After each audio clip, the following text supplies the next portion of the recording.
On November 19th, 1274, 40,000 Mongol warriors, the same army that had conquered half the known world, landed on Japanese shores and faced 700 samurai who had never lost a battle on their own soil. Within 8 hours, Japan's warrior elite would learn that everything they knew about warfare was obsolete. Think about what that means. These samurai had spent lifetimes perfecting single combat, ritual dueling, honor-bound warfare. The Mongols? They just finished erasing the Song Dynasty, the Korean kingdoms, and 30 million people from existence. Yet by the end of this video, you'll understand how this single day transformed both civilizations forever. I'm about to reveal 3 things that will shatter everything you think you know about samurai warfare. First, the terrifying weapon that killed samurai before they could draw their swords. Second, why Japan's greatest warriors literally couldn't comprehend what was happening to them. And third, the catastrophic storm that saved Japan, but might never have happened. But here's what makes this truly insane. How did samurai trained in individual honor duels respond to enemies who fought as a coordinated killing machine? Why did Mongol commanders who'd conquered from Korea to Hungary suddenly retreat after winning? What secret weakness in the Mongol war machine did this battle expose? And why did both sides remember this battle completely differently? To understand how one day changed the course of Asian history, we need to go back to when Kubla Khan sent his first message to Japan, a message that would doom 80,000 men. Spring 1266. A Mongol envoy stood before the imperial court in Kyoto, holding a letter sealed with the stamp of Kubla Khan, grandson of Genghis, ruler of the largest empire in human history. The message was brief, almost casual. Become our vassal or face annihilation. The Japanese response would be even briefer, but it would seal the fate of 2 civilizations. What the Mongols didn't understand was that Japan had never been conquered, never been invaded, never even been threatened by a foreign power. The samurai class had spent 3 centuries fighting each other in ritualized warfare, where individual honor mattered more than tactical victory. They were about to meet an enemy that viewed honor as a liability and had perfected warfare as industrial-scale killing. The letter's language revealed everything about the civilizational collision to come.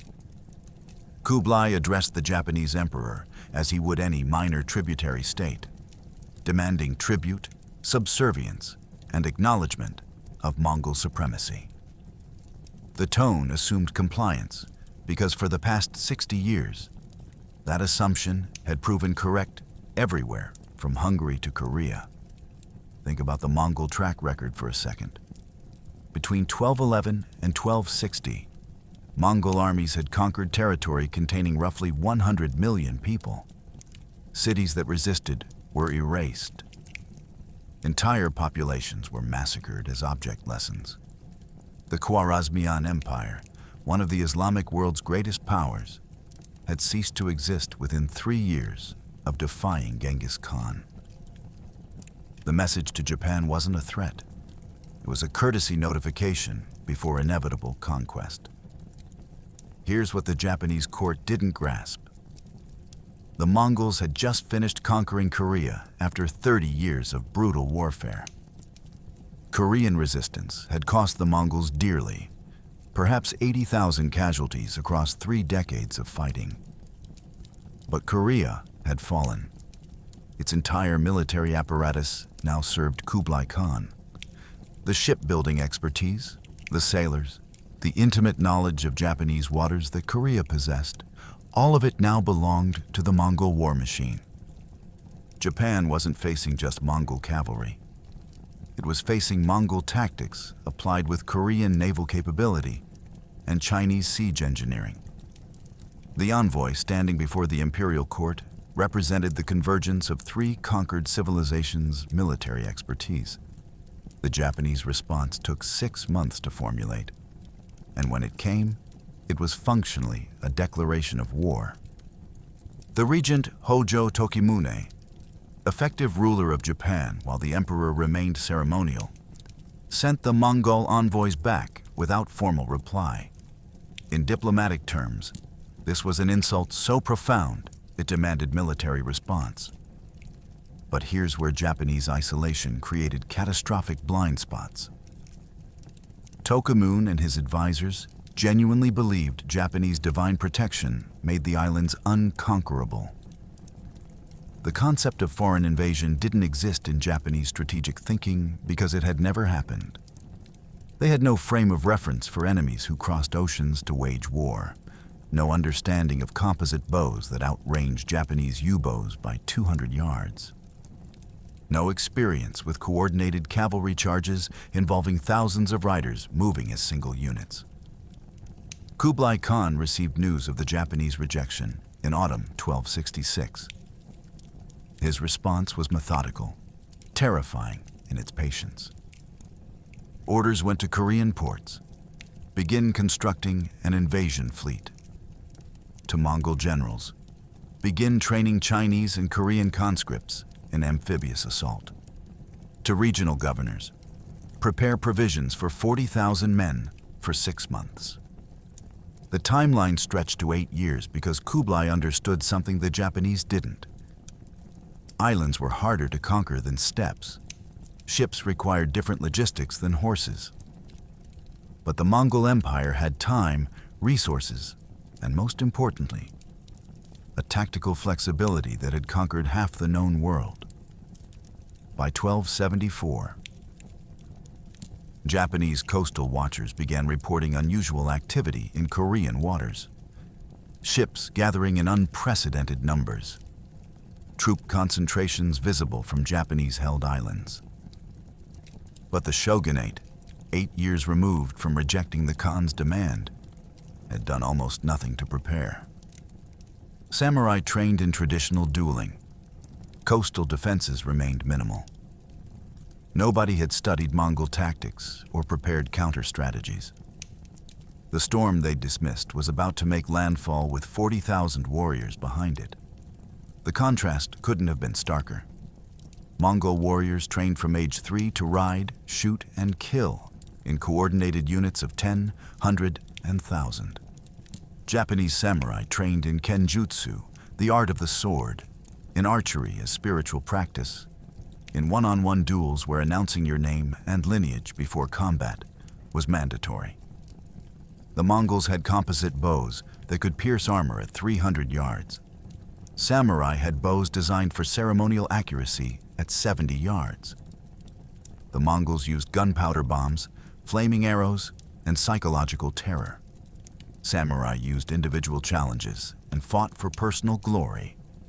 By 1274, the Mongol war machine had conquered territory from the Pacific to Eastern Europe, defeated the Khwarezmian Empire, the Jin Dynasty, and was finishing off the Song. Japan's samurai had fought exactly 0 foreign enemies, ever. Here's where the cultural gap becomes genuinely insane. A Mongol warrior's training began the moment he could sit on a horse. By age 5, he was expected to hit moving targets while riding at full gallop.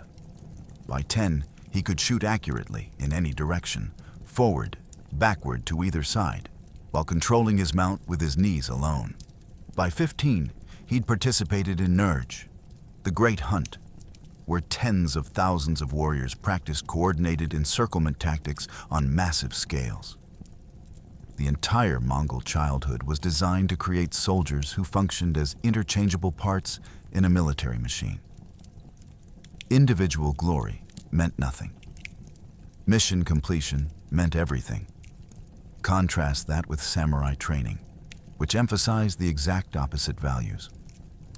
A samurai's education focused on mastering the katana through endless repetition, achieving spiritual enlightenment through archery, studying calligraphy and poetry to cultivate refinement. Combat training centered on ichigeki hisatsu, one strike, certain death. the concept that a true warrior decides the outcome in a single perfect blow.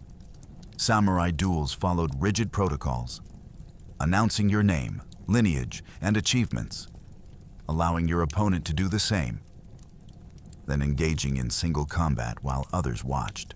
Breaking these protocols brought shame worse than death. Think about how catastrophically unsuited this training was for facing an enemy that would simply shoot you in the face while you were announcing your grandfather's accomplishments. The weapons gap was equally devastating.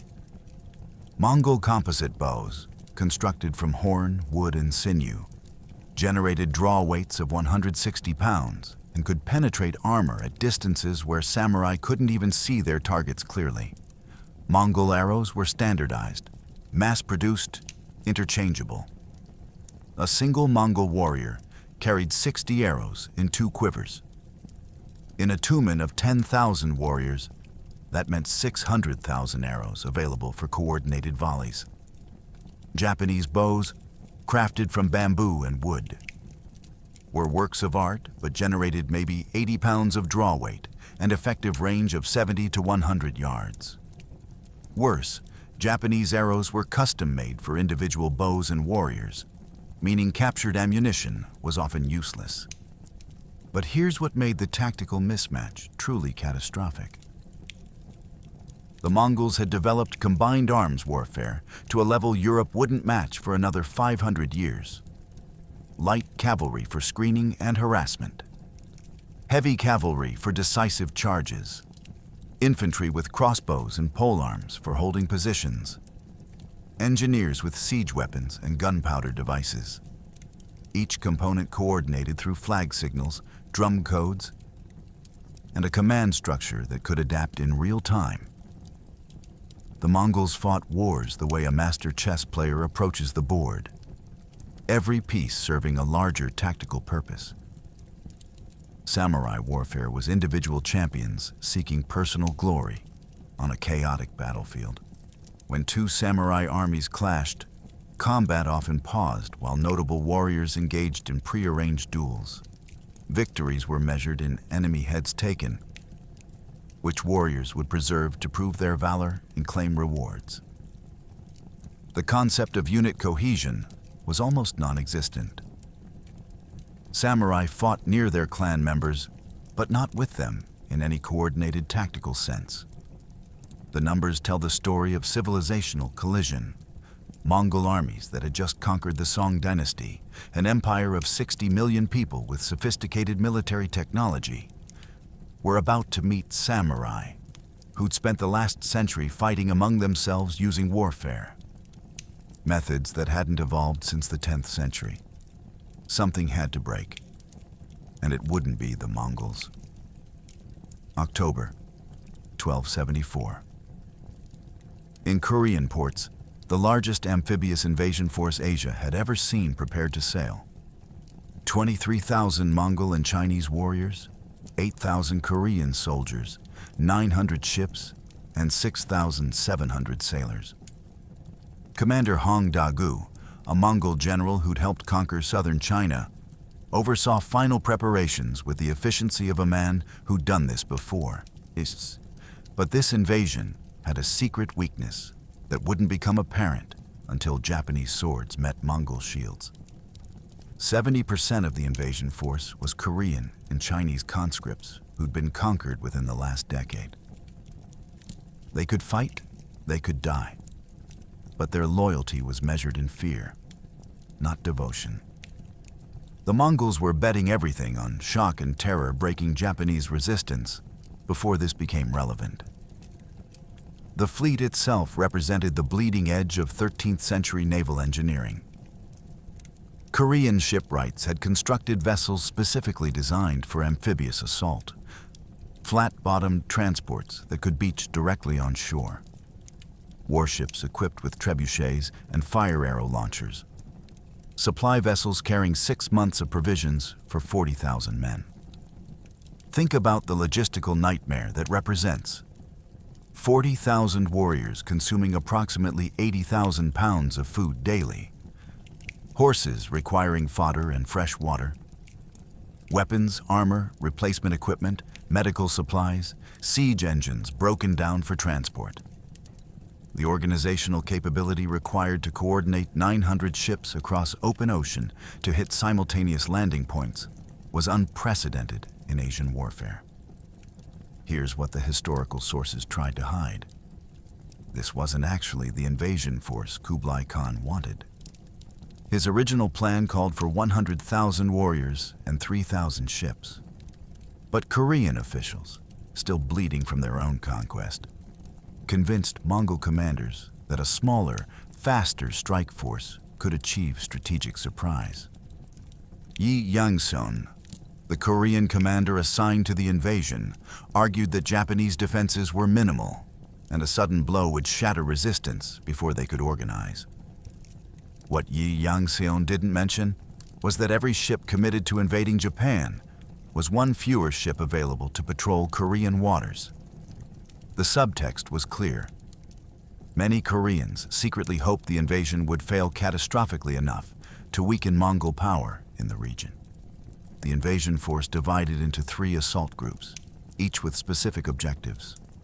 The vanguard, 15,000 warriors on 300 ships, would strike Tsushima and Iki Islands.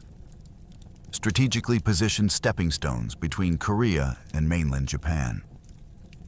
These islands housed small samurai garrisons, maybe 500 warriors total, utterly unprepared for what was coming. The main force, 25,000 warriors on 600 ships, would assault Hakata Bay on Kyushu directly. The timing was calculated with precision. Late October meant favorable winds for crossing from Korea, but weather unpredictable enough to threaten extended naval operations. Hong Dagu was gambling that Japanese resistance would collapse within days, allowing his forces to establish permanent beachheads before winter storms made reinforcement impossible. October 25th. The vanguard departed Korean ports under clear skies. Tsushima's garrison commander, So Sukakuni, commanded roughly 200 samurai and perhaps 300 conscripted peasant soldiers. He'd received warnings about possible Mongol movements, but operated under the same assumptions as every Japanese commander. Foreign invasion was theoretically impossible. His defensive preparations focused on repelling pirate raids, not confronting a professionally coordinated army backed by siege weapons and gunpowder. When lookouts reported sails on the horizon, dozens, then hundreds, Sukakuni's first response was confusion.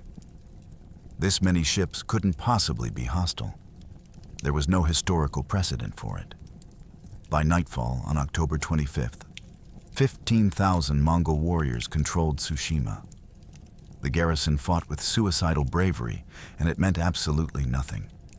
Mongol forces landed at multiple points simultaneously, encircled the main fortress, and deployed trebuchets that hurled explosive bombs into defensive positions. The battle lasted 6 hours. So Sukakuni died, leading a final charge with 70 samurai against a Mongol formation of 3,000. Chinese sources recorded his death almost casually. Japanese casualties, approximately 400 killed. Mongol casualties, perhaps 80 dead, mostly Korean conscripts who'd led the beach assaults. Iki Island fell even faster 2 days later. Another small garrison, another one-sided slaughter, dressed up as heroic resistance. By November 3rd, the vanguard had secured both stepping stone islands and began consolidating for the main assault. Refugees who escaped by boat brought terrifying reports to Kyushu. Weapons that exploded, coordinated attacks from multiple directions, enemies who killed without announcing themselves or seeking individual combat. The samurai of Kyushu had roughly 2 weeks to prepare for an enemy that had just conquered 2 islands as casually as swatting flies. The samurai of Kyushu, Japan's southernmost island, had received warnings but couldn't fully process what was coming. Local daimyo Shoni Sukeyoshi commanded roughly 3,000 samurai spread across defensive positions, with perhaps another 1,000 in reserve. His tactical briefings focused on which families would earn glory in the coming duels, how to preserve honor in combat, proper protocols for one-on-one challenges. Nobody discussed coordinated volley fire. Nobody planned for enemies who wouldn't announce themselves before attacking. Nobody had ever seen a bomb. On November 18th, lookouts spotted the horizon darkening with sails, hundreds of them, more ships than most samurai had seen in their entire lives.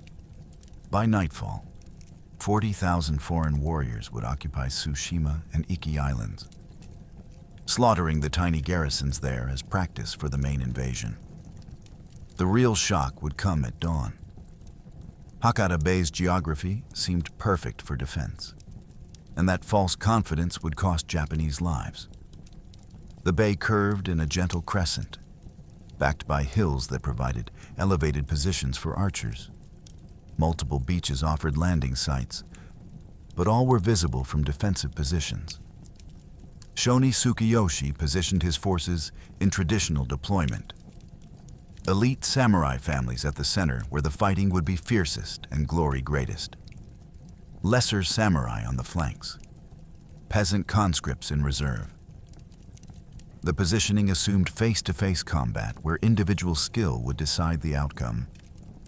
Nobody considered that enemies might land at multiple points simultaneously, that supporting fire might come from ships offshore, that the entire concept of a static defensive line might be obsolete against mobile cavalry operating with coordinated tactics. Here's what the Japanese didn't know about the force heading toward them. Hongdagu had divided his assault into 3 synchronized waves designed to overwhelm defenders through systematic destruction of command and control. The first wave, 5,000 Korean and Chinese infantry and 200 ships, would establish beachheads and draw Japanese forces to fixed positions. The second wave, 10,000 Mongol cavalry and infantry, would land at flanking positions once samurai had committed to defending the initial landing sites. The third wave, another 10,000 warriors plus siege equipment, would exploit whichever breakthrough developed first. The remaining 15,000 would stay shipboard as a mobile reserve, ready to reinforce success or cover retreat if weather deteriorated. This wasn't a battle plan. It was a systematic process for destroying organized resistance. November 18th turned into the longest night in Kyushu samurai memory. Campfires from the Mongol fleet lit the horizon like a distant city. Warriors who'd fought in dozens of clan battles against other samurai recognized they were seeing something unprecedented. Takazaki Suenaga, a mid-ranking samurai whose illustrated scrolls would become the primary Japanese historical source, walked among his men and saw fear he'd never witnessed before. Not fear of death, samurai trained for that, but fear of the unknown. Rumors from Tsushima and Iki spoke of weapons that shouldn't exist, tactics that violated every rule of honorable warfare, enemies who fought as faceless masses rather than individual warriors seeking glory. Shoni Tsukiyoshi held a war council at midnight. His senior commanders debated whether to attack the fleet before dawn or wait for the enemy to land. Otomo Yoriyasu, commanding the eastern defensive positions, argued for a pre-dawn boat assault. Load small craft with samurai and board the invasion ships while crews slept. The proposal died because nobody had enough boats for a meaningful assault, and more critically, because samurai warfare didn't include naval combat doctrine. They were land warriors who occasionally crossed water. The Mongols had conquered Korea's entire navy and absorbed its expertise. The tactical sophistication gap was so wide, the Japanese couldn't even see it. Think about the force disparity for a second. 4,000 Japanese warriors, maybe half of them true samurai, the rest peasant levies with minimal training. Against 40,000 Mongol, Chinese, and Korean soldiers who'd spent the last decade conquering the most militarily sophisticated civilizations in Asia. The Mongols had gunpowder weapons, composite bows with triple the range of Japanese bows, cavalry trained for coordinated maneuver warfare, and command structures that allowed real-time tactical adaptation. The samurai had individual skill, home terrain advantage, and absolute conviction in their divine protection. Dawn broke cold and clear on November 19th. Mongol ships began moving toward shore in coordinated formations, drums beating time for rowers, flags signaling positioning. Samurai forces deployed along the beaches in full ceremonial armor, prepared to challenge the invaders to honorable combat according to protocols that had governed Japanese warfare for 300 years. The Mongols were about to teach them a lesson in industrial-scale killing that would traumatize Japanese military culture for generations. November 19th, dawn. Approximately 700 samurai assembled on the beaches near Hakata, organized by family units, each warrior resplendent in ancestral armor. Takazaki Suenaga, a mid-ranking samurai whose illustrated account would become the primary Japanese source, rode forward according to protocol to challenge the enemy to individual combat and announce his lineage. What happened next would be depicted in his scrolls with an almost traumatized precision. The Mongols didn't respond to his challenge. They didn't announce themselves. They simply raised their bows, hundreds of them simultaneously, and released.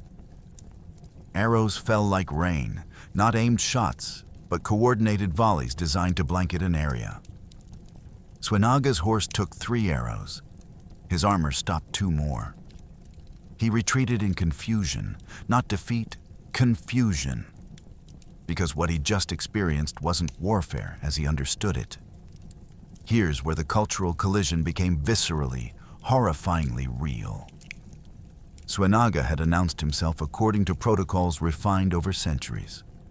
I am Takazaki Suenaga of Higo Province, descendant of Fujiwara Hidesato, who slew the great centipede, veteran of 17 battles, here to claim glory for my ancestors. He expected, demanded, an answering challenge from an enemy champion. Instead, Mongol archers simply adjusted their aim point and released another volley. 300 arrows arcing through morning air toward a single mounted warrior who couldn't comprehend why the enemy refused to engage honorably. His retainers dragged him back behind Japanese lines while arrows continued falling. The Mongols had fired perhaps 800 arrows in under 2 minutes, treating Suenaga not as a noble challenger, but as a target requiring suppression. The initial Mongol landing force hit the beach at 7:17 a.m. 5,000 Korean and Chinese infantry in the first wave, disembarking from flat-bottom transports that grounded directly on sand. Japanese sources describe the landing as organized chaos, shields forming walls before soldiers even cleared the boats, officers shouting commands in languages the samurai didn't recognize, units assembling into formations with mechanical precision. Within 8 minutes of the first boat touching shore, the Mongols had established a defensive perimeter 300 yards deep and were advancing. Think about that timing. 8 minutes to go from shipboard to organized assault formation on hostile ground. That's the difference between an army that practiced amphibious assault and warriors who'd never conceived of it. Shoni Tsukiyoshi, watching from elevated positions, ordered the first major samurai assault at 7:30 a.m. 300 warriors, organized by family units, charged the Mongol beachhead. Traditional Japanese tactics. Mounted samurai thundering forward to crash into enemy lines, break their formation through shock and individual prowess, then dismount for close combat where superior swordsmanship would decide the outcome. The charge was magnificent, terrifying, everything samurai warfare was supposed to be. Horses at full gallop, warriors screaming their battle cries, sunlight flashing on ancestral blades. The Mongols watched them come with what Japanese survivors described as eerie calm. At 200 yards, Mongol archers released their first massed volley. Not the scattered volleys that had repelled Suenaga, but coordinated fire from perhaps 1,500 composite bows simultaneously. The mathematical brutality was staggering.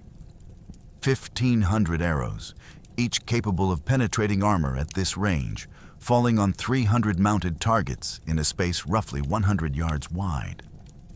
Horses screamed and fell. Samurai crashed to the ground in tangled heaps of metal and flesh.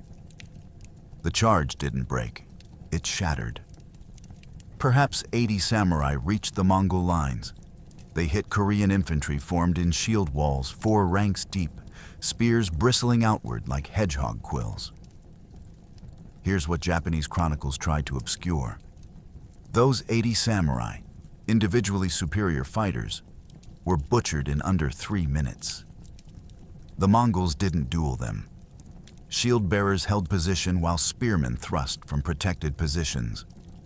When a samurai cut down one Korean soldier, 2 more replaced him instantly. The formations didn't break, didn't waver, simply absorbed the shock and killed. Mongol commanders watched the slaughter with clinical detachment, already signaling for the second wave to begin landing. By 8 a.m., Mongol forces controlled half a mile of beachfront. Japanese casualties approached 150 dead. Mongol losses barely registered, perhaps 30 Korean infantry killed, most during that brief moment when samurai had reached melee range. The samurai were learning that honor meant nothing to an enemy who measured success in ground captured and resistance eliminated. Then the samurai heard something they'd never heard before: thunder without clouds. Mongol bomb units advanced, carrying ceramic grenades filled with gunpowder and shrapnel. The explosions weren't particularly deadly by modern standards, maybe killing 1 or 2 men per blast. But the psychological impact was devastating. Samurai horses, trained for individual mounted combat, panicked at sounds they'd never encountered. Warriors who'd faced death calmly in dozens of duels broke ranks because the explosions violated every rule they understood about combat. You couldn't challenge a bomb to single combat. You couldn't defend your honor against an explosion. The Mongol infantry advanced behind this barrage in tight formation, shields locked, moving as a single organism. When samurai charged individually to break the line, as their training and honor demanded, they found themselves surrounded by 5 or 6 Mongols who'd coordinated to isolate and kill them. The first bomb detonated at 8:43 a.m. among a group of samurai attempting to reform after the disastrous initial charge. The ceramic shell, roughly the size of a melon, arced through the air trailing smoke. Samurai watched it approach with incomprehension. Some kind of fire pot? A signal device? Then it hit the ground and exploded with a crack that echoed off nearby hills. Iron fragments and ceramic shards tore through flesh and armor alike. 3 samurai fell immediately. A dozen horses bolted in panic, throwing riders or trampling infantry. But here's what the Japanese sources barely mention. The real damage wasn't from the explosion itself. It was from the chaos that followed. Mongol tactical doctrine used bombs as disruption weapons, and the invasion force had brought approximately 2,000 of them. Chinese engineers had refined the design over decades of warfare. Carefully balanced gunpowder mixtures that prioritized loud detonation over shrapnel, timing fuses that allowed coordinated barrages, ceramic shells weak enough to fragment completely on explosion. Each bomb unit consisted of 10 men, 8 throwers, 1 fuse lighter, 1 commander with flag signals to coordinate with other units. When they worked in concert, the effect was psychologically catastrophic. Think about experiencing this for the first time. Explosions erupting across your formation without warning. No way to defend against them. No way to counterattack the source. Just sudden thunder, screaming horses, and warriors knocked down by invisible force. By 9 a.m., Mongol bomb units had deployed along the entire beachhead, creating a barrier of intermittent explosions that made coordinated Japanese counterattacks nearly impossible. Samurai who tried to organize charges found their horses panicking before they could build momentum. Infantry attempting to mass for pushes scattered when bombs landed among them. The psychological warfare was achieving exactly what Hong Dagu intended. Japanese forces were losing cohesion, breaking into smaller and smaller groups, exactly the kind of fragmented opposition Mongol tactics were designed to annihilate. But wait, it gets worse. Behind the bomb barrage, Mongol infantry advanced using a formation the samurai had never encountered. Shield walls 3 ranks deep, with spearmen in the second and third ranks thrusting between shields in coordinated rhythm. The front rank didn't fight individually. They simply held position while those behind them did the killing. When a samurai warrior, trained for single combat, charged this formation, he'd engage the shield wall thinking he faced one opponent. Instead, he'd receive spear thrusts from 3 different angles simultaneously, while the shield bearer simply braced and held. Japanese swordsmanship, no matter how masterful, couldn't overcome geometry and numerical superiority. Here's what really broke samurai morale that first hour. They couldn't identify individual enemies to challenge. Mongol soldiers wore similar armor, fought in coordinated groups, and refused to engage in single combat. When a samurai killed one Mongol, another immediately took his place in formation. There were no individual champions to defeat, no enemy leaders to challenge to decisive duels. The Mongols fought as an anonymous collective, and against that kind of warfare, individual heroism became statistically irrelevant. Takazaki Suenaga's scrolls depict this moment with disturbing clarity. A samurai warrior, armor painted with his family crest, surrounded by 6 Mongol soldiers with identical equipment. No faces visible through helmets, no names announced, just systematic encirclement and coordinated killing. Suenaga himself nearly died this way. Surrounded by Korean infantry who worked as a team to isolate him from his retainers. He survived only because his horse, trained for agility in single combat, managed to break through the encirclement before Mongol spears found vital areas. By 9:30 a.m., Japanese casualties exceeded 200.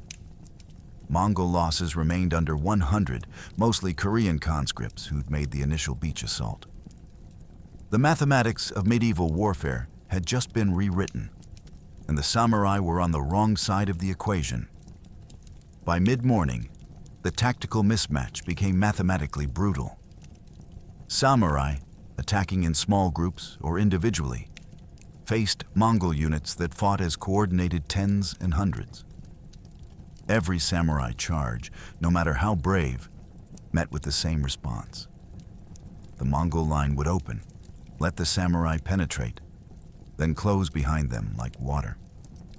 Surrounded, even legendary warriors fell to coordinated spear thrusts and arrows from multiple directions. Shoni Kageyasu, one of Kyushu's most renowned fighters, led a charge of 30 samurai directly into the Mongol center. Mongol horse archers, units of 10 moving in perfect synchronization, simply rode around the charge, peppering it with arrows from 3 sides simultaneously. Kageyasu fell with 17 arrows in him. Not one Mongol had engaged him in single combat. His death wasn't glorious or honorable by samurai standards. It was simply efficient. 10:47 a.m. The pattern had become grimly predictable.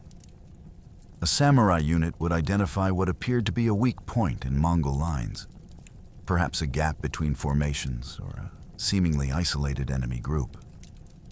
They'd charge, building momentum, warriors shouting their names and lineages. The Mongol response was mechanical, rehearsed through thousands of campaigns across Asia. flag signals from commanders, drum beats coordinating movement. The quote too would collapse inward as Mongol cavalry wheeled away, drawing the samurai deeper. Then wings would close from both sides, while archers from the rear ranks fired over their own troops into the trapped samurai. The tactic was called the tulugma, the standard sweep, and it had destroyed armies from Hungary to northern China. Japanese samurai, with zero experience against steppe warfare, walked into it repeatedly. Here's what makes this genuinely insane. Individual samurai were winning their personal fights. When Mongol and samurai met one-on-one in close combat, Japanese swordsmanship often proved superior.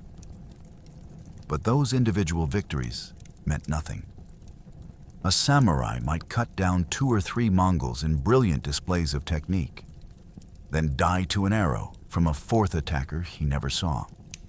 The Mongols didn't care about individual duels. They cared about eliminating threats through whatever method proved most efficient. If that meant shooting a distracted enemy in the back, so be it. Honor was a luxury for people who weren't trying to conquer the world. Otomo Yasuyori, commanding roughly 200 samurai on the eastern flank, watched the systematic destruction of Kageyasu's force and recognized something terrifying. The Mongols were learning Japanese tactics in real time and adapting. Early in the battle, samurai charges had at least caused temporary disruption in Mongol formations. By 11 a.m., Mongol commanders had refined their response to the point where Japanese cavalry charges were being neutralized with almost casual efficiency. Units of 10 Mongol cavalry would peel off from the main force, engage the charging samurai just long enough to slow their momentum, then retreat while archers finished the work. It was warfare as science, not art. Every engagement generated data. Every Japanese tactic was observed, analyzed, and countered.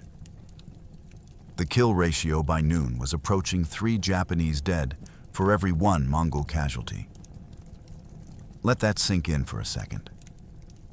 The defenders, fighting on home terrain with knowledge of local geography and theoretically motivated by defending their homeland, were losing at a 3-to-1 ratio, not because they lacked courage or individual skill, but because they were fighting with tactics designed for an entirely different kind of warfare. It would be like sending Olympic fencers to fight a modern infantry platoon. Individual skill became irrelevant when the enemy operated on completely different principles. But here's where Japanese stubbornness became both tragic and admirable. Despite the horrific casualties, despite watching their most legendary warriors cut down like wheat, samurai forces didn't break.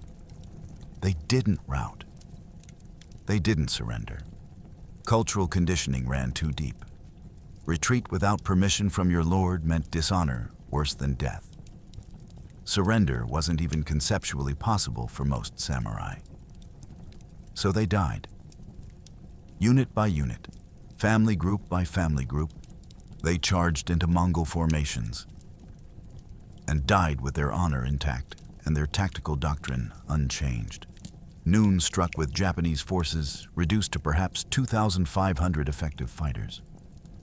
Mongol casualties barely exceeded 400. The beachhead had expanded to nearly a mile of controlled coastline.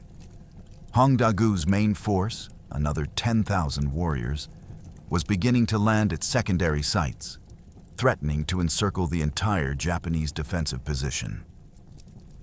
The samurai had perhaps 2 hours before tactical defeat became strategic catastrophe, and they still didn't understand what they were fighting. The mathematical reality was crushing. Each samurai was arguably superior to any individual Mongol warrior in personal combat skill.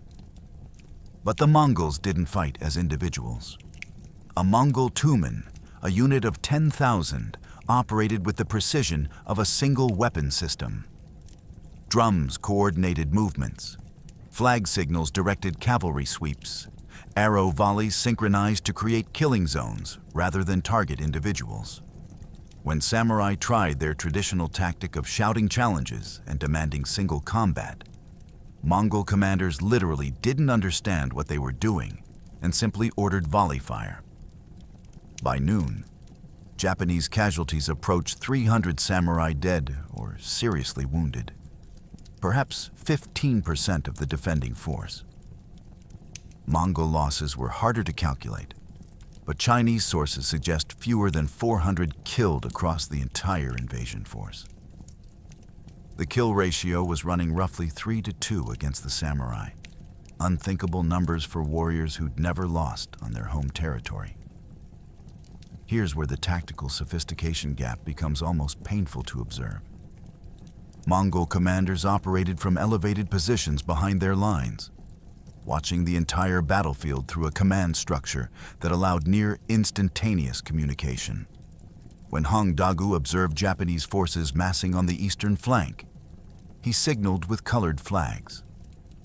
Drum patterns changed. Within 90 seconds, 3 units of Mongol cavalry, approximately 300 horsemen, had disengaged from their current positions and repositioned to counter the threat. The samurai, by contrast, had no unified command structure. Each daimyo controlled his own forces, coordinated through messengers on horseback who might take 10 or 15 minutes to deliver orders. By the time Japanese reinforcements arrived at crisis points, the tactical situation had already shifted twice. The Mongol arrow tactics alone were revolutionizing warfare in real time, and the samurai were learning through blood. A standard Mongol cavalry unit of 10 could fire 600 arrows per minute in sustained volley fire. 60 arrows per warrior, each archer releasing one every 10 seconds while riding. But here's the critical detail the Japanese didn't grasp. Mongols weren't aiming at specific targets. They were creating arrow density over designated kill zones. Commanders calculated angles, distances, and trajectories, then ordered volleys that would saturate areas roughly 50 yards square. Samurai charging through these zones faced statistical certainty. Even if 95% of arrows missed, the sheer volume guaranteed hits. One unit of 10 Mongol archers could effectively suppress 50 charging samurai through pure mathematics. 12:30 p.m. Takazaki Suenaga rallied approximately 40 samurai for what he intended as a decisive charge against Mongol artillery positions, the bomb throwers who'd been terrorizing Japanese formations all morning. The assault was textbook samurai tactics. Rapid mounted approach, sudden acceleration to break enemy morale, close combat where Japanese swordsmanship would dominate. Suenaga's force covered 400 yards in under a minute, thundering toward what appeared to be lightly defended bomb units protected by maybe 30 Mongol infantry. The trap was already set. At 200 yards, the Harquot 3 position revealed itself as bait. Mongol cavalry emerged from concealed positions on both flanks, approximately 200 horsemen who'd been lying flat against their horses' necks behind low ridges. The classic feigned retreat and ambush, executed with parade ground precision. Suenaga found himself caught in a 3-sided killing box, with Mongol archers firing from elevated positions and heavy cavalry closing from the flanks. His illustrated scrolls depict this moment with dramatic detail. Arrows falling like rain, horses collapsing mid-stride, samurai trying to maintain formation while being systematically isolated and destroyed. 23 of Suenaga's 40 samurai died in under 5 minutes. He survived because his retainer, Shiraishi Michiyasu, deliberately drew Mongol attention while Suenaga retreated. Michiyasu took 11 arrows defending his lord, dying exactly as samurai culture demanded, sacrificing himself for his superior. But here's the bitter irony. His heroic death achieved nothing tactically. The Mongols simply killed him and continued their systematic advance. Individual sacrifice, no matter how brave, meant nothing against enemies who measured success in terrain captured and resistance eliminated. By 1 p.m., the tactical picture was approaching catastrophic for Japanese forces. Mongol beachheads had linked into a continuous front roughly 2 miles wide and half a mile deep. Japanese casualties exceeded 400 dead, with perhaps another 300 too wounded to fight effectively. Nearly a quarter of the defending force was combat ineffective. Mongol losses barely registered proportionally, perhaps 500 dead out of 40,000. Most of them Korean and Chinese conscripts leading beach assaults. The samurai were being systematically dismantled by an enemy that fought wars the way engineers solved problems.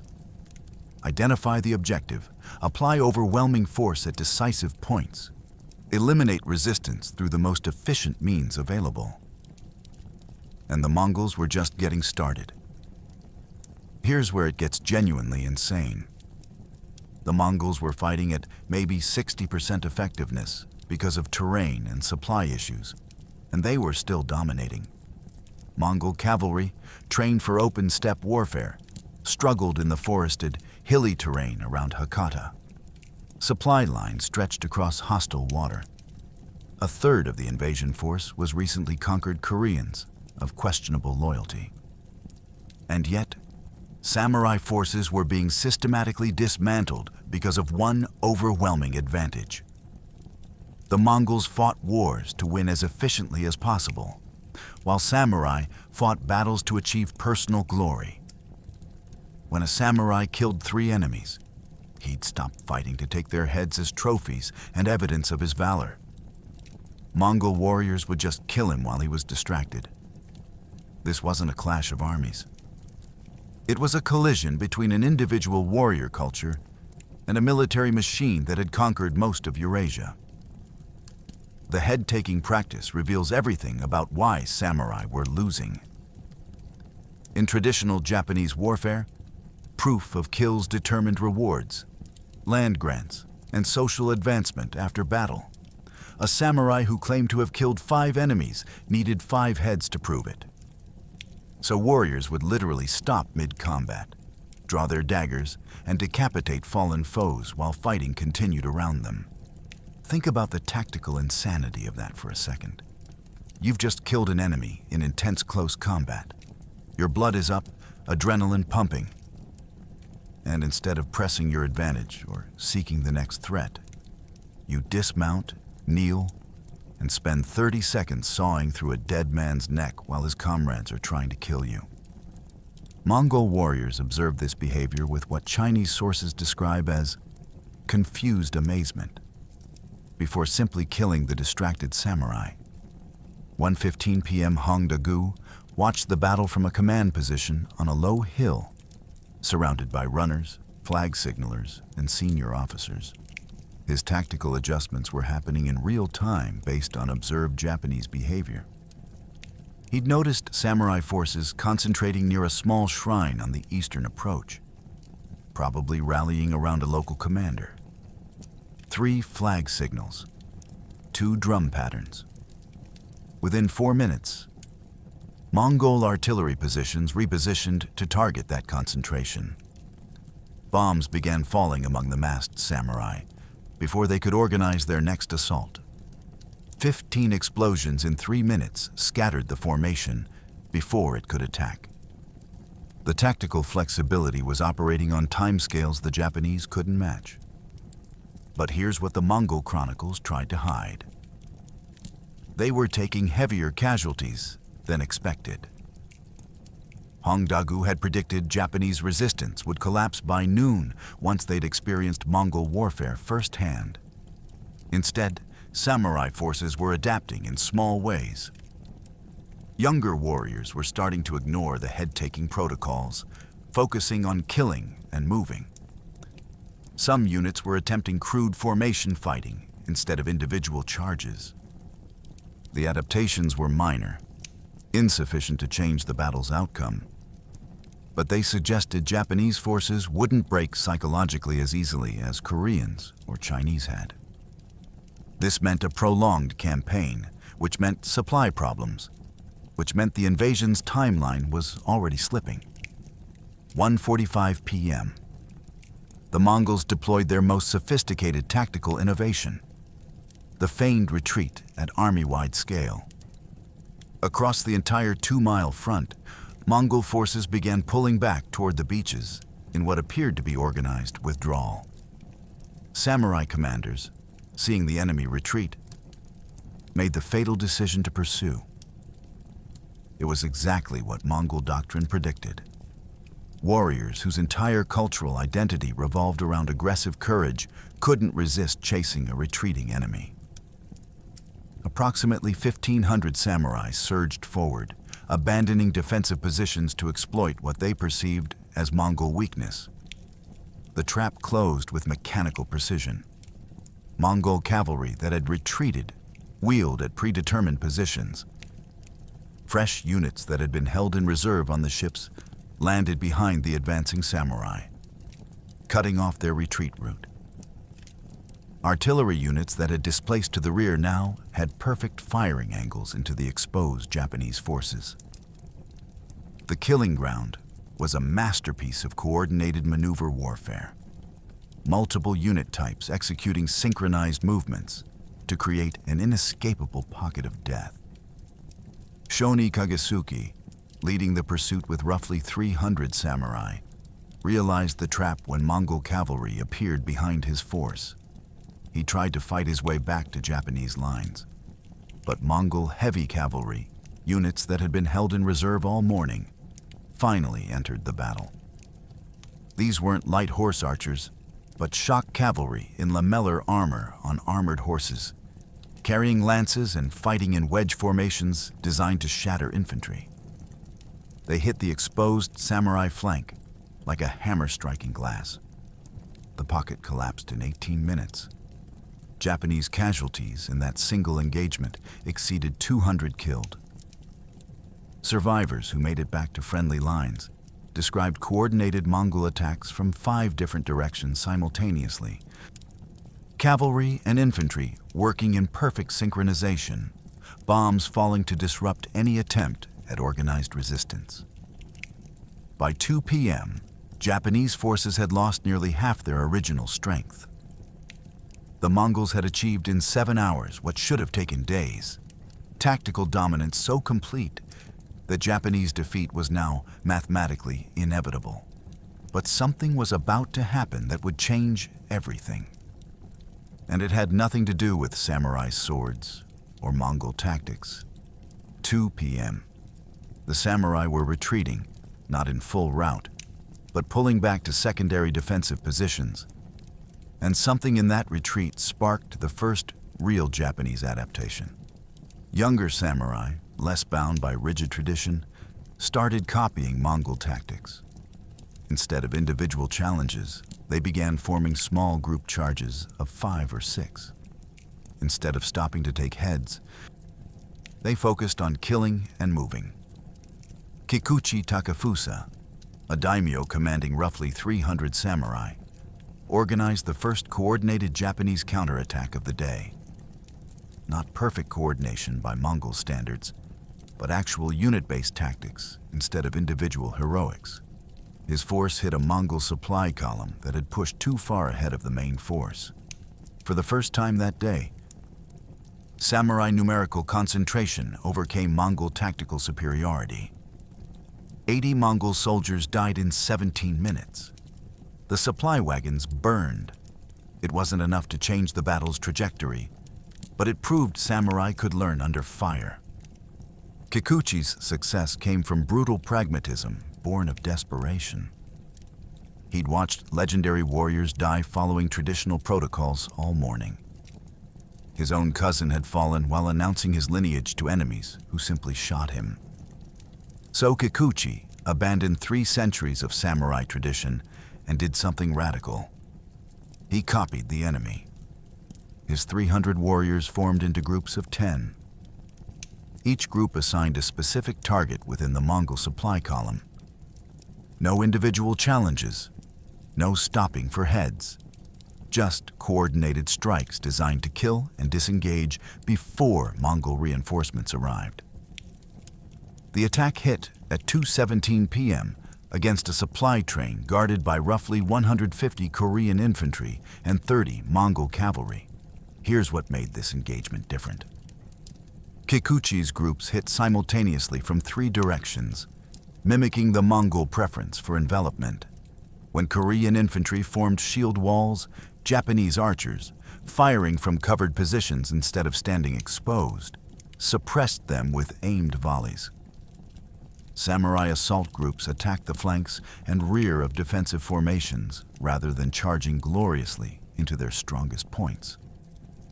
The fighting lasted 17 minutes and was vicious. Close quarters butchery. But when Kikuchi signaled retreat, his forces disengaged in coordinated groups, covering each other's withdrawal. Mongol casualties, 80 dead, mostly Korean infantry. Japanese casualties, 43 samurai killed or wounded. Still a losing ratio, but dramatically better than the 3-to-1 bloodbath of the morning. Hongdagu received reports of the supply column's destruction at 2:40 p.m. His response reveals the invasion's hidden fragility. He immediately ordered all advanced units to pull back to within supporting distance of the main force. No more aggressive probes, no more isolated units. The Japanese had demonstrated they could inflict real damage when Mongol forces were dispersed. That single successful counterattack forced the entire Mongol tactical posture to become more conservative. Think about what that means. 300 samurai, fighting with borrowed tactics they'd learned by watching their friends die, had forced an army of 40,000 to contract its operational radius. But here's where the afternoon took a genuinely unexpected turn. At 3 p.m., Mongol scouts reported weather deteriorating rapidly to the northwest. Dark clouds building on the horizon, wind shifting to patterns Korean sailors recognized as storm warnings. Waves increasing in the channel between the beachhead and the invasion fleet anchored offshore. Hongdagu faced a decision that would haunt historians for centuries. Press the attack toward total victory, or consolidate gains and ensure the fleet's safety. The military situation favored pressing the attack. Japanese forces were reduced to perhaps 1,800 effective fighters, exhausted, demoralized, and running low on arrows. Mongol casualties had been moderate. Maybe 700 dead out of 40,000. Fresh reserves waited on the ships. One more coordinated push would likely shatter organized Japanese resistance. But the weather was becoming a threat that no amount of tactical genius could overcome. Mongol warfare doctrine emphasized one principle above all others: preserve the army. Tactical victories meant nothing if you lost the strategic capability to exploit them. 3:30 p.m. Hongdagu issued orders that stunned his subordinate commanders. General withdrawal to the ships. Not retreat under pressure, but voluntary disengagement while still holding tactical advantage. Chinese sources record the confusion among junior officers who couldn't understand why they were abandoning a battle they were winning.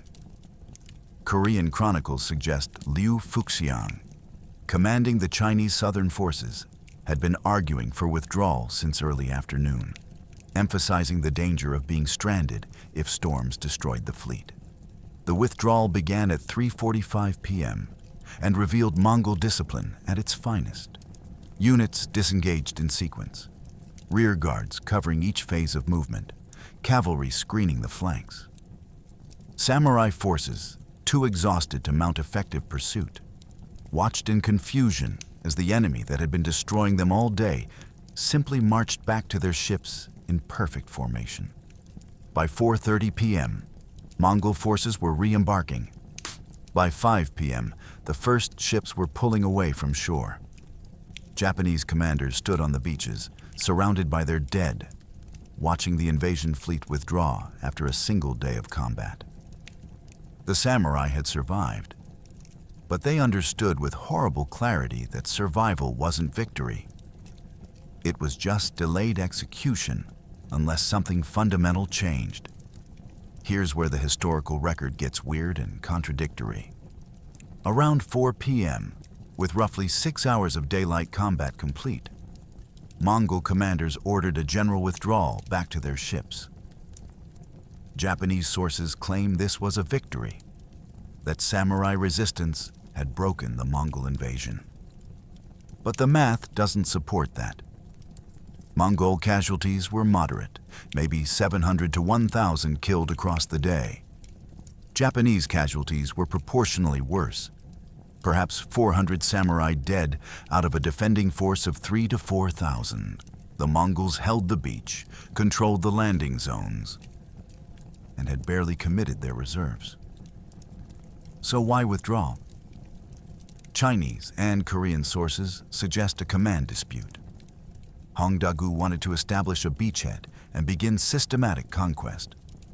Liu Fuxiang, commanding the Chinese southern forces, argued the invasion had achieved its intelligence-gathering objective and recommended withdrawal before weather turned against them. A storm was building on the horizon. The command tent meeting at 3:40 p.m. became one of history's most consequential arguments. Hongdagu, a Mongol general who'd spent 20 years conquering China, laid out the military reality with brutal clarity. Japanese forces were combat ineffective, reduced to roughly 45% of their original strength. Coastal defenses were non-existent. Local resistance was fragmenting. With 40,000 warriors and complete tactical dominance, the Mongols could establish a permanent beachhead within 2 days, begin systematic conquest of Kyushu within a week, and potentially force Japanese submission within months. The invasion was succeeding beyond initial projections. Withdrawal now meant abandoning strategic victory when it was within grasp. Liu Fuxiang's counterargument focused on the one factor Mongol military doctrine couldn't control: weather. Korean sailors were reporting barometric pressure drops, wave patterns shifting to storm configurations, wind speeds increasing. The invasion fleet, 900 ships carrying the entire invasion force, was anchored in exposed waters with minimal protection from weather. If a major storm hit while forces were ashore, the fleet could be destroyed or scattered. That meant 40,000 warriors stranded on hostile territory with no resupply, no reinforcement, and no evacuation capability. Think about that tactical nightmare. The greatest amphibious invasion in Asian history, transformed into a massive hostage situation because of weather. But here's what the chronicles don't tell you. There was a third factor neither commander mentioned explicitly. The Korean and Chinese conscripts, who comprised 70% of the invasion force, were showing signs of wavering loyalty. They'd watched samurai fight with suicidal courage all day. They'd seen individual Japanese warriors take wounds that should have been fatal and keep fighting. They'd experienced something Mongol conquest doctrine claimed was impossible: defenders who refused to break psychologically despite catastrophic casualties. Korean officers were quietly reporting to their commanders that morale among conscript units was deteriorating. Not mutiny, not yet, but the kind of hesitation that could become catastrophic in extended operations. 3:55 p.m. The argument concluded with a compromise that satisfied nobody. Hongdagu would withdraw forces to the ships, but maintain position offshore. If weather remained favorable, they'd resume the assault at dawn. If storms developed, they'd retreat to Korean waters and return with reinforcements once conditions improved. The decision was tactically sound and strategically disastrous. It meant abandoning the psychological advantage of continuous pressure while giving Japanese forces time to regroup, reinforce, and adapt. The withdrawal itself was a masterpiece of military discipline that only emphasized how completely the Mongols had dominated the day's fighting. Units disengaged in perfect sequence, rear guards holding position while forward elements embarked. No panic, no confusion, just methodical execution of standard operating procedures. Samurai forces, watching from their defensive positions, couldn't mount effective pursuit because they had perhaps 500 combat-effective warriors remaining out of an original force of 3,000 to 4,000. They'd lost over 1,000 men killed or seriously wounded. The Mongols had lost maybe 800 across the entire invasion force. By 5:15 p.m., the last Mongol units were boarding their transports. By 6 p.m., the invasion fleet was anchored roughly 2 miles offshore, waiting. Japanese commanders surveyed a battlefield littered with their dead and couldn't decide if they'd won or simply survived. The mathematical reality was crushing. They'd held their ground, but at a cost that couldn't be sustained for another day of fighting. On the horizon, dark clouds were building into formations Korean sailors recognized with growing dread. The barometric pressure continued dropping. Wind speeds were increasing from the northwest, pushing waves into patterns that threatened anchored vessels. The storm that would enter legend was gathering strength, but nobody yet understood it would rewrite the entire invasion's outcome. That night, November 19th into 20th, weather deteriorated. Korean sources describe rough seas. Japanese sources describe a typhoon sent by the gods, the Kamikaze, or divine wind, that destroyed the Mongol fleet and saved Japan. The truth is maddeningly unclear. Some Mongol ships definitely sank in the storm. How many? Estimates range from 13% to 30% of the fleet, killing between 100 and possibly 3,000 soldiers, depending on which source you trust. But here's what we know for certain. The bulk of the Mongol invasion force successfully withdrew to Korea with most ships intact. This wasn't a catastrophic disaster that destroyed the invasion. It was a tactical setback that made continuing the invasion too costly. The real divine wind wasn't meteorological. It was the samurai's unexpected ability to adapt and the Mongol logistical weakness of fighting across water against a determined enemy. 8 p.m., November 19th. Wind speeds increased to what modern meteorologists would classify as tropical storm strength. Sustained winds of 40 to 50 miles per hour, with gusts approaching 70. The Mongol fleet, anchored in exposed waters roughly 2 miles offshore, began experiencing serious problems. Ships designed for river and coastal operations, flat-bottomed transports ideal for beach landings, proved dangerously unstable in heavy seas. Anchor cables snapped under the strain. Vessels dragged anchor, drifting into each other in the darkness. Korean sailors experienced with these waters recognized the storm pattern and understood it would intensify through the night. Here's where the historical narratives diverge so dramatically they're describing different events. Japanese Buddhist chronicles, written within decades of the invasion, describe divine intervention of apocalyptic scale. Waterspouts descending from heaven, waves as tall as mountains, thunder and lightning that split Mongol ships like kindling. The storm lasting 3 days, destroying the entire invasion fleet, washing thousands of Mongol corpses onto Japanese beaches. These accounts estimate Mongol losses at anywhere from 13,000 to 30,000 dead, essentially claiming the storm killed more invaders than actually existed in the invasion force. Contrast that with Chinese and Korean sources. The Yuanxi, the official history of the Mongol Yuan dynasty, describes the night of November 19th as experiencing strong winds and rough seas that damaged or destroyed several hundred vessels. with casualties in the hundreds to low thousands. Korean chronicles are even more measured, describing a severe storm that sank perhaps 100 to 200 ships, roughly 10 to 20% of the fleet, with most of the invasion force successfully withdrawing to Korean ports by November 21st. Let that sink in for a second. Japanese sources claim divine annihilation of the entire invasion. Mongol sources acknowledge a storm that caused moderate to significant losses, but didn't prevent strategic withdrawal. The truth, as always, lives somewhere in the uncomfortable middle. Modern analysis of the storm based on seasonal weather patterns, archaeological evidence of shipwrecks, and cross-referencing contradictory sources suggests the following. Between 150 and 250 ships sank or were damaged beyond recovery.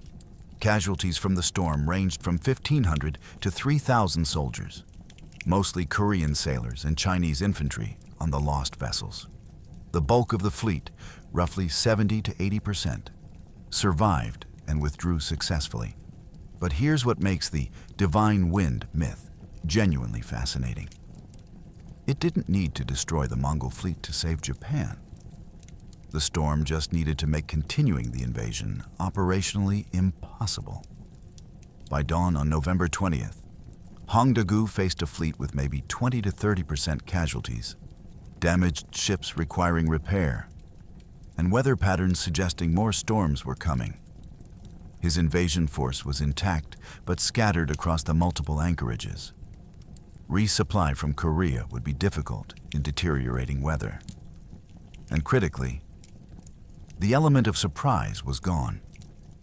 Japanese forces now understood Mongol tactics and were adapting. The decision to withdraw permanently came not from meteorological disaster, but from strategic calculation. The invasion could continue. But the cost-benefit ratio had shifted dramatically. Easy conquest had become protracted campaign. Quick subjugation had become extended siege warfare on hostile islands with uncertain supply lines. Mongol doctrine prioritized preserving military capability over pursuing Pyrrhic victories. At 10 a.m. on November 20th, Hongdaegu ordered full withdrawal to Korea. By November 22nd, the invasion fleet, reduced but largely intact, was back in Korean ports. Japanese lookouts watched the sails disappear over the horizon and declared it divine intervention. Mongol commanders filed reports describing operational setbacks and recommending a larger, better prepared second invasion. Both sides claimed victory. Both sides were preparing for round two. And both sides had learned lessons that would reshape the next encounter completely.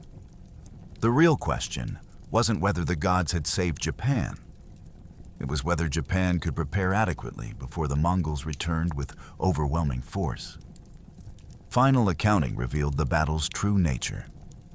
Japanese dead, approximately 300 to 400 samurai, plus unknown numbers of foot soldiers and peasant levies that sources barely mentioned. Mongol dead, between 700 and 1,500, mostly Korean conscripts and Chinese infantry, with perhaps 200 actual Mongol cavalry killed. Ships lost, somewhere between 100 and 300 vessels out of 900. But these numbers obscured the deeper truth. The Mongols had proven their tactical superiority decisively. Samurai had learned, in the most brutal way possible, that their traditional warfare was obsolete. Yet the invasion had failed to establish a beachhead or break Japanese resistance. Both sides could claim victory. Both sides would prepare for round two with very different lessons learned. The casualty breakdown reveals everything about how each side valued and counted their warriors. Japanese sources meticulously recorded samurai deaths by name, family, and deed. Takazaki Suenega's scrolls list individual warriors, their lineages, and how they died. But peasant conscripts, Ashigaru foot soldiers, and local militia They vanish from the historical record almost entirely. Conservative estimates suggest Japanese peasant casualties approached 800 to 1,000 killed, bringing total Japanese losses to somewhere between 1,200 and 1,500 dead. That's roughly 30 to 35% of the defending force killed in a single day of combat. Think about those numbers for a second. Losing a third of your army in one engagement would shatter most medieval forces into complete rout. Mongol accounting worked differently. They counted losses by unit effectiveness, not individual lives. Korean conscripts who comprised the bulk of beach assault forces, expendable. Chinese infantry from recently conquered territories, replaceable. The Yuanxi records Mongol cavalry losses with precision. Approximately 200 Mongol warriors killed, because those were the strategic assets that mattered. Korean and Chinese casualties were estimated in hundreds rather than counted individually. Total invasion force losses, including storm casualties, probably approached 2,500 to 3,000 killed out of 40,000. 6 to 7% casualties. By Mongol standards, that was barely a tactical inconvenience. Here's where the numbers tell radically different strategic stories. From the Japanese perspective, they'd inflicted horrible casualties on the invaders. Perhaps 2,000 to 3,000 Mongol dead if you believe the highest estimates and counted storm losses. They'd held their ground. They'd forced enemy withdrawal. Divine wind had proven Japanese spiritual superiority. The narrative of victory wrote itself, and Japanese leadership embraced it eagerly because the alternative, admitting they'd barely survived and would lose decisively if the Mongols returned, was too terrifying to acknowledge. From the Mongol perspective, the invasion was a successful reconnaissance in force that had revealed critical intelligence. Japanese tactical doctrine was predictable and easily countered. Coastal defenses were minimal. Internal coordination was poor. Weather was the primary operational challenge, not enemy resistance. Casualties were acceptable given the intelligence gained. The recommendation was unanimous. Return with overwhelming force. Better ships designed for extended ocean operations, and sufficient numbers to establish permanent occupation regardless of weather. But both sides were hiding uncomfortable truths in their casualty reports. Japanese chronicles minimized how close they'd come to complete collapse. By 2 p.m. on November 19th, organized resistance was fragmenting. If Mongol forces had pressed the attack for another 2 or 3 hours instead of withdrawing, Japanese defensive lines would likely have shattered completely. The withdrawal saved Japanese forces from a catastrophic defeat they were hours away from experiencing. Mongol reports, meanwhile, glossed over the unexpected difficulty of the campaign. Hongdagu had predicted Japanese resistance would collapse within hours of experiencing Mongol warfare. Instead, samurai had adapted in real time, fought with suicidal determination, and demonstrated that island conquest would require far more resources than initially calculated. The storm provided a convenient explanation for withdrawal that obscured the strategic reality. Subjugating Japan would be exponentially harder than conquering Korea or China. The shipwreck archaeology tells its own story. Modern diving surveys around Hakata Bay have located perhaps 30 to 40 wrecks definitively dated to 1274. That's nowhere near the hundreds of ships Japanese sources claim were destroyed. But it's enough to confirm that storm damage was significant, not catastrophic. Most ships survived. Most warriors lived to fight again. The quote 10 was real enough to matter operationally, but not nearly apocalyptic enough to match the mythology. December 12th, 74. Reports reached Kubla Khan describing the invasion's outcome. His response was immediate and chilling. Begin preparations for a second invasion. this time with 140,000 warriors. This time with ships specifically designed for ocean warfare. This time with enough force to garrison occupied territory indefinitely. The first invasion had been a test. The second would be annihilation, unless Japan could transform its entire military culture in the 7 years before the Mongols returned.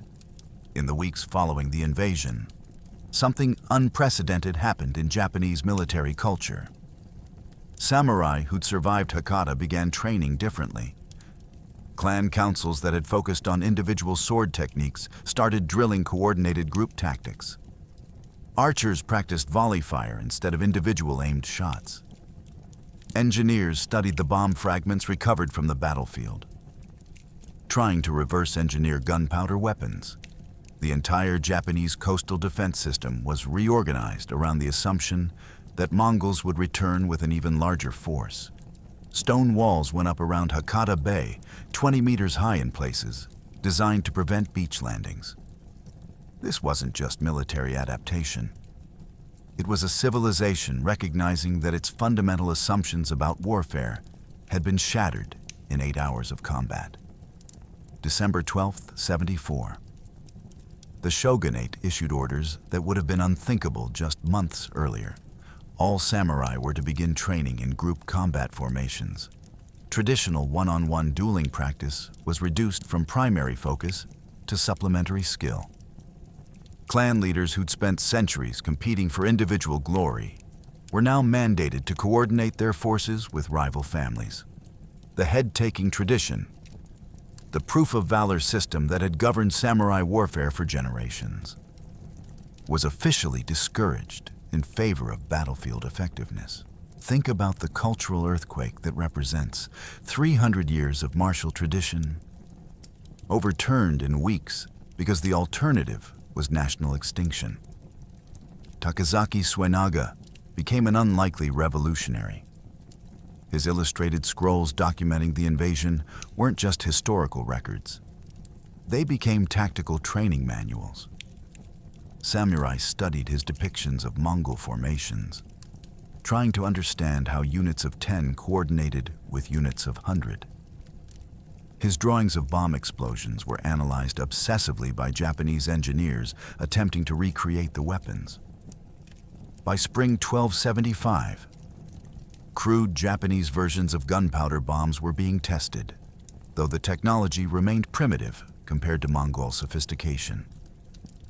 The explosive mixtures were unstable, the casings poorly designed. But the fact that Japan was attempting gunpowder warfare at all represented revolutionary change. Here's where the transformation gets genuinely radical. The shogunate began importing military advisors from Song Dynasty refugees who'd fled Mongol conquest. These Chinese military experts brought knowledge of the very tactics that had failed to save their own civilization, but could be adapted for Japanese island defense.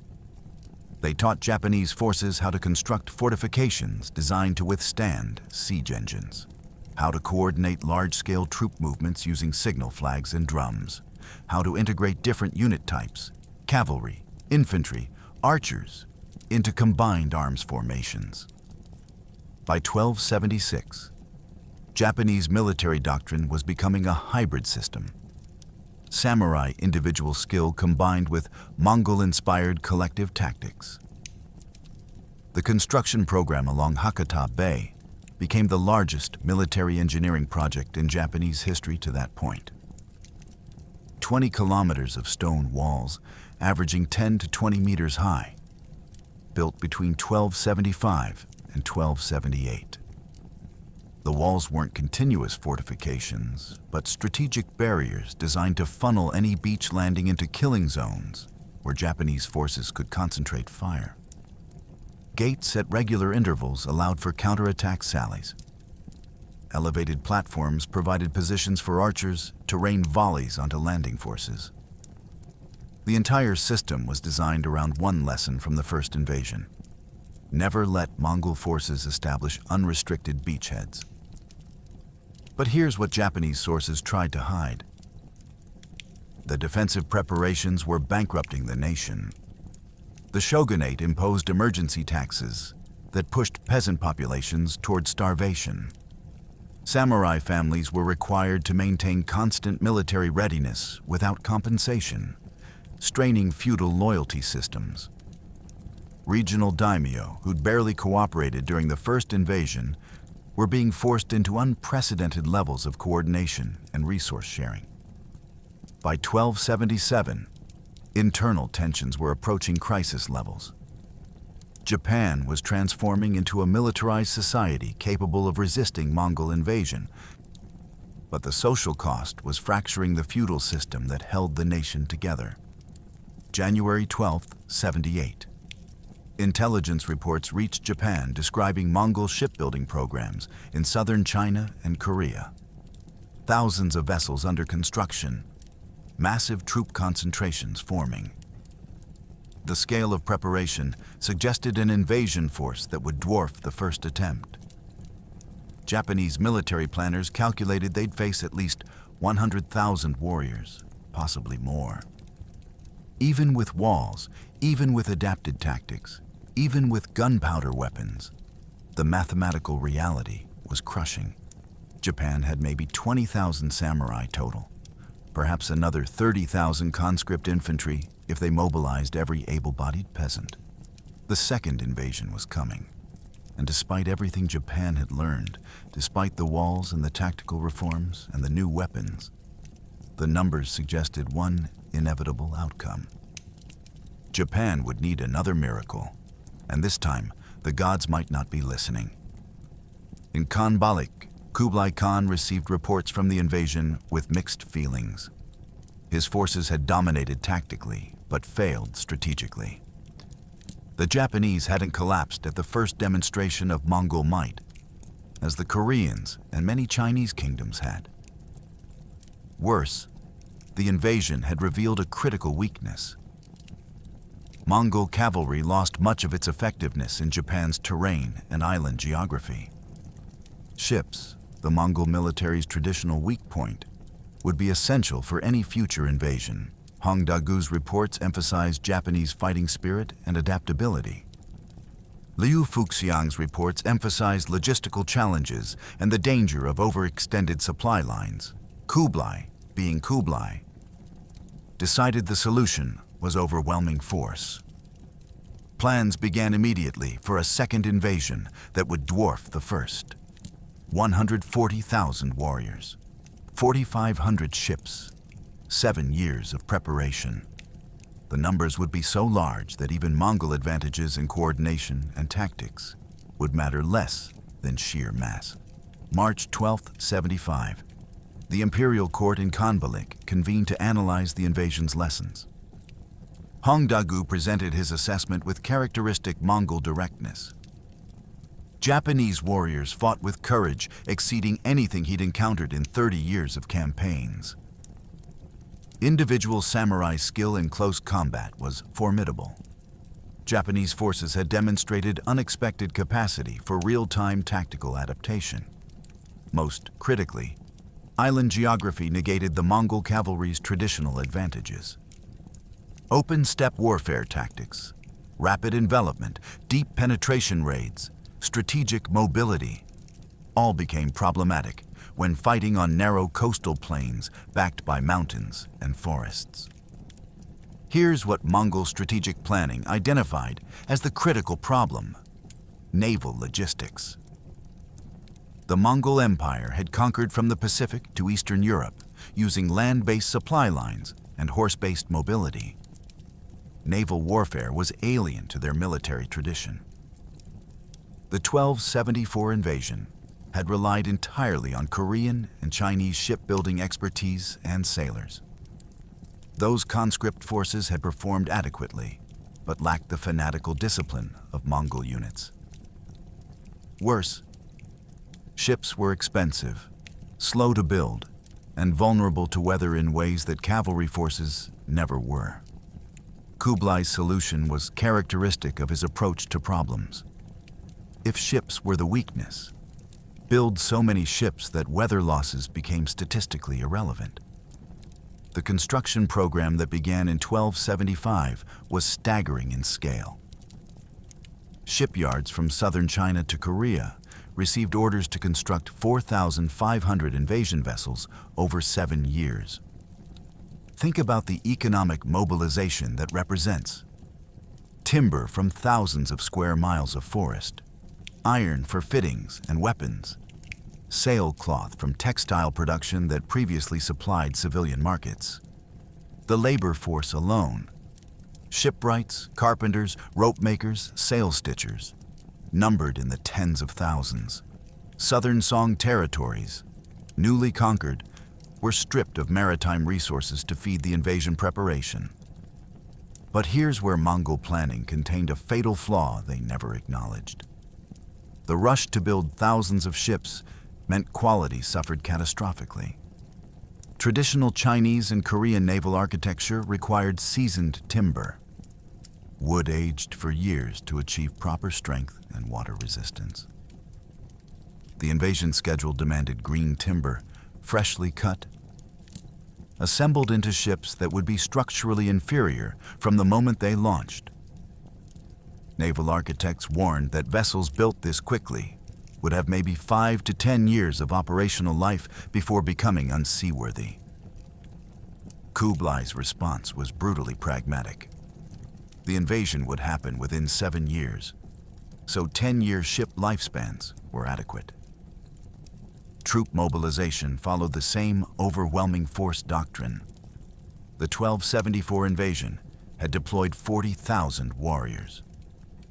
The second would field 140,000. 40,000 from the Eastern Army based in Korea, 100,000 from the newly created Southern Army drawn from conquered Song Dynasty territories. The numerical superiority would be so overwhelming, the Japanese resistance would be irrelevant, or so the planning assumed. December 12th, 78. Construction reports indicated the naval building program was behind schedule and over budget. Of 4,500 ships planned, maybe 3,000 were completed or under construction. Quality inspections revealed widespread problems.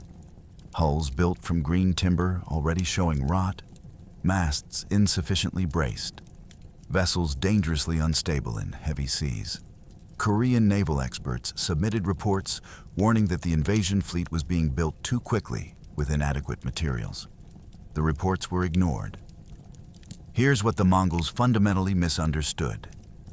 They were applying land warfare doctrine, overwhelming numerical superiority, rapid mobilization, acceptable loss ratios, to naval operations where those principles didn't translate. On land, losing 20% of your force to weather, disease, and logistics during a campaign was acceptable if you started with sufficient numbers. At sea, losing 20% of your fleet to storms meant thousands of warriors drowning with no possibility of retreat or rescue. The risk calculation was entirely different, but Mongol strategic thinking hadn't adapted. By 1280, the invasion was inevitable. 140,000 warriors, 3,900 ships, provisions for 6 months of sustained operations, the largest amphibious invasion in human history until the 20th century. Japanese intelligence reported the massive buildup and understood exactly what it meant. The Mongols were coming back. And this time, they weren't planning reconnaissance. They were planning conquest so total that Japanese resistance would be remembered only as a footnote before inevitable submission. Between 1274 and 1281, Japan transformed. The samurai class, humiliated by their performance at Hakata, rebuilt their entire tactical doctrine. Monks and priests, who declared the divine wind had saved Japan, gained massive political influence by promising the gods would protect Japan again, if properly appeased with temples and prayers. The shogunate bankrupted itself building coastal defenses and maintaining a standing military force for the first time in Japanese history. Meanwhile, Kubla Khan conquered the last Song Dynasty holdouts, incorporated their ships and sailors into his invasion fleet, and assembled an armada that remains the largest amphibious invasion force in pre-modern history. Both nations were preparing for Armageddon. The 1274 invasion had been a probe, a test. The next one would decide whether Japan survived as an independent nation or became another Mongol province. The numbers tell the story of Japan's militarization. Between 1275 and 1281, the shogunate mobilized labor equivalent to 10% of Japan's entire population for defense construction. 20 kilometers of stone walls around Hakata Bay. Fortified positions at every potential landing site on Kyushu's coast. Watch towers at 5-kilometer intervals. Beacon systems designed to transmit invasion warnings across the entire island chain within hours. The economic cost was staggering, equivalent to approximately 30% of annual national revenue redirected to military preparation for 7 consecutive years. Peasant tax burdens tripled. Famine conditions developed in some provinces as agricultural production was sacrificed for military readiness. Here's where the social transformation becomes radical. The samurai class, which had operated as essentially independent warrior nobility, was being forcibly integrated into a national defense system. Clan rivalries that had sparked civil wars for generations were suppressed by shogunate decree. Training became standardized across different regions. Every samurai force now drilled in the same group tactics, the same volley fire coordination, the same defensive formations. By 1280, Japanese military doctrine bore only superficial resemblance to the individual warrior culture of 1274. They'd become something new. Samurai fighting spirit combined with collective tactical discipline, copied directly from the enemy that had humiliated them. But the militarization created internal fractures that threatened to tear Japan apart. Regional daimyo resented the centralized military authority the shogunate was imposing. Samurai families who'd maintained armed readiness for 7 years without seeing combat were financially ruined. The promise of divine protection rang increasingly hollow as years passed without Mongol attack. By 1279, some daimyo were quietly questioning whether the Mongol threat was being exaggerated to justify shogunate power grabs. The social cohesion that would be essential for resisting the second invasion was actually degrading as preparation dragged on. Meanwhile, across the sea, Kubla Khan was solving his own problems through characteristically brutal efficiency. The final Song Dynasty resistance collapsed in 1279 with the Battle of Yamen, a naval engagement where Mongol-commanded Chinese fleets destroyed the last Song Emperor's forces. That victory delivered exactly what Kublai needed: 20,000 experienced Chinese sailors and admirals who understood ocean warfare. The invasion fleet's command structure was reorganized, putting Song defectors in charge of naval operations while Mongol commanders retained control of land forces. The hybrid structure combined Mongol tactical doctrine with Chinese naval expertise. Theoretically, the perfect synthesis for invading Japan.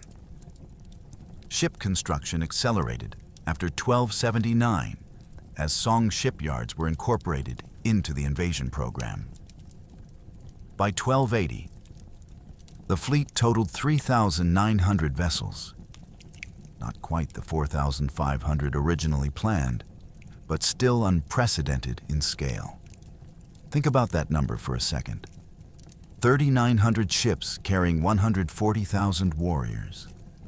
The logistics of coordinating that fleet across open ocean exceeded anything attempted in pre-modern warfare. Mongol planners were literally inventing amphibious assault doctrine as they went, adapting land warfare principles to maritime operations. May 12, 81. The second invasion force began assembling at departure points. The Eastern Army, 40,000 Mongol, Chinese, and Korean warriors and 900 ships, gathered in Korean ports. The Southern Army, 100,000 warriors, mostly former Song soldiers, in 3,000 ships, concentrated in southern Chinese harbors. The plan called for simultaneous landings at multiple points across Kyushu, overwhelming Japanese defenses through sheer numerical superiority and multi-front assault. Japanese coastal watchers reported the massive buildup and understood the apocalypse was finally approaching. June 12, 81. The Eastern Army departed Korea, heading for the same beaches they'd attacked 7 years earlier. But this time they'd face walls, coordinated defenses, and samurai who'd spent 7 years preparing for exactly this moment. The second invasion was about to reveal whether Japan's transformation had been sufficient, or whether the Mongols' overwhelming numbers would render all preparation irrelevant. The first Mongol invasion's true impact wasn't measured in casualties, but in transformation. Japanese samurai culture, which had been essentially static for 2 centuries, evolved in 7 years more than it had in the previous 50. The concept of collective defense over individual glory, combined arms coordination, and strategic defense in depth all entered samurai thinking directly because of Hakata. When the second invasion came in 1281, 140,000 warriors versus 40,000 samurai behind stone walls. The Japanese fought as disciplined units using Mongol-inspired tactics. The second invasion's famous Typhoon, the kamikaze that really did destroy much of the Mongol fleet, hit defenders who'd already proven they could fight the Mongols to a standstill using the Mongols' own tactical doctrine. The irony was perfect. Japan was saved by divine wind, but only because samurai had learned to respect and adopt the warfare methods of the enemy who'd humiliated them 7 years earlier. June 23, 1281. The second invasion began with the Eastern Army landing at Hakata Bay. This time, Mongol forces encountered stone walls 20 meters high, and samurai forces fighting in coordinated formations of 50 to 100 warriors. The beach assaults that had succeeded easily in 1274 now met withering defensive fire from elevated positions. Japanese archers, trained in volley fire techniques copied from Mongol doctrine, created arrow density that suppressed landing forces. Mongol casualties in the first day exceeded 1,500, more than the entire first invasion had cost them. The walls worked. The tactical adaptation worked. For the first time, samurai were fighting Mongols on nearly equal terms. Here's what makes the second invasion genuinely fascinating. It revealed the limits of numerical superiority against prepared defenses. The Mongols had brought triple the force of the first invasion, but Japanese defenders behind fortifications were inflicting casualty ratios approaching 1-to-1 instead of the 3-to-1 advantage Mongols had enjoyed on open beaches 7 years earlier. The fighting lasted from June 23rd through August 15th. 53 days of continuous combat compared to the 8 hours of the first invasion. Japanese sources estimate Mongol casualties at 3,000 to 5,000 before the famous Typhoon hit. Think about that. The defenders were holding, not just surviving, but actually contesting ground against the largest invasion force in pre-modern Asian history. But the real typhoon, the genuine catastrophic storm that hit August 15th through 16th, 1281, was orders of magnitude worse than the 1274 weather event. This was a legitimate super typhoon with sustained winds exceeding 100 miles per hour. The Mongol fleet, already stressed by 7 weeks of combat operations, was anchored in exposed waters when the storm hit with apocalyptic fury. Ships built too quickly from green timber simply disintegrated. Vessels dragged anchor and were driven onto rocks. Others capsized in waves that survivors described as taller than buildings. The casualty numbers from this storm were genuinely catastrophic. Conservative estimates suggest 60 to 70% of the invasion fleet was destroyed. Between 60,000 and 100,000 warriors drowned or died in shipwrecks. The second Kamikaze was real, devastating, and it saved Japan from an invasion that was actually succeeding militarily before weather intervened. Japanese forces were holding the walls, but slowly losing ground. Mongol forces were establishing secondary beachheads despite heavy casualties. The fighting had devolved into attritional warfare that Japan couldn't sustain long-term against an enemy with triple their numbers. The Typhoon didn't save an already victorious defense. It rescued a defense that was winning tactically, but losing strategically. Here's the legacy that changed both civilizations permanently. Japan internalized the divine wind mythology so completely that it shaped military thinking for 7 centuries. The belief that divine protection made Japan unconquerable influenced strategy through the Sengoku period, the Tokugawa shogunate, even into World War II when kamikaze pilots took their name from the same divine wind concept. But hidden beneath that mythology was the tactical revolution of 1274. Samurai learning to fight collectively, adopting enemy tactics, transforming from individual warriors into coordinated military units. The Mongols, for their part, never attempted a third invasion. The double failure, tactical setback in 1274, catastrophic disaster in 1281, convinced Kubla Khan that Japan was strategically not worth the cost. The Yuan dynasty turned its attention to Southeast Asia instead, invading Vietnam and Java with mixed results. Island invasions requiring extensive naval operations remain the Mongol Empire's eternal weak point. Modern archaeology continues revealing new details. Underwater surveys around Kyushu have located hundreds of shipwrecks from 1281, confirming the Typhoon's destructive power. Analysis of the wrecks shows exactly what Mongol naval architects had warned about. Hastily built vessels from green timber, structurally compromised before they ever faced the storm. The Mongol invasion failed partly because of Japanese resistance, partly because of weather, but fundamentally because of a logistical decision made 7 years earlier to prioritize quantity over quality in ship construction. The first invasion of Japan in 1274 lasted 8 hours and changed 2 civilizations forever. It taught samurai that honor without effectiveness was suicide. It showed Mongols that island conquest required capabilities they'd never fully developed. And it set in motion 7 years of preparation that would culminate in one of history's greatest natural disasters, masquerading as divine intervention. 700 samurai faced 40,000 Mongol warriors and survived long enough to learn that was the real miracle of 1274.